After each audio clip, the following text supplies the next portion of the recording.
जी तो जनाब, आज आपको सैर करवाते हैं यूके की एक बहुत ही अच्छे जजीरे की जिसका नाम है आइल ऑफ वाइट। सुबह सुबह 3 बजे उठ के बनाया हमने खाना, फिरनी और कढ़ाई। और फिर जब हम बाहर निकले तो देखा पैन गड्डी तो जमी पई है। चीज़ें रखी, गाड़ी को गया डीफ्रॉस्ट रोड, पहुंचे साउथहैम्पटन पोर्ट जहां से टाइटैनिक ने अपना सफ़र शुरू किया था। और यहीं से हमने अपना सफ़र शुरू किया समंदर में आइल ऑफ वाइट की तरफ। और समंदर में देखा हमने सनराइज़ जो कि बहुत प्यारा व्यू देता है।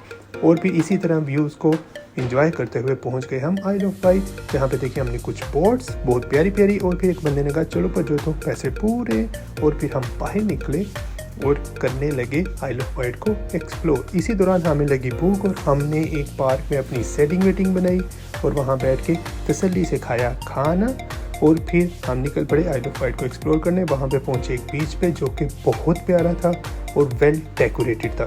वहाँ पे कुछ उन्होंने डमीज रखी हुई थी डायनासोर्स की, जिसको किया हमने एक्सप्लोर। और फिर हमने तसल्ली से समंदर और सूरज के व्यूज़ को एंजॉय किया। और फिर उसके बाद हम पहुंचे एक पॉइंट पे द नीडल्स। यहाँ पे कुछ नीडल्स हैं समंदर के दरमियान में। और फिर हमने यहाँ पे बहुत ही प्यारे व्यूज़ को किया कैप्चर। और यहाँ पे मिली हमें मिस्टर बीन से मार खाती हुई 3 पहियों वाली कार। और फिर हमने बहुत ही प्यारे प्यारे व्यूज़ को कैमरे की आंख में किया कैप्चर। वापसी पे हमें एक नज़र आई शीशे की चीज़ें बनाती हुई फैक्ट्री, जिसको किया हमने कैप्चर। और फिर हमने बोर्डिंग पास लेकर दोबारा फेरी का सफ़र शुरू कर दिया।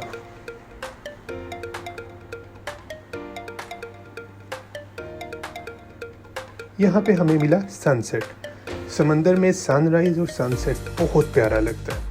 आप जब भी देखोगे आप बस देखते ही रह जाओगे। और यही हम लोगों ने किया।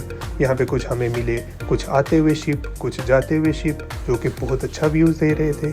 और फिर इसी चीज़ को एंजॉय करते करते एट द एंड हमने किया समंदर को, इस टूर को बाय बाय।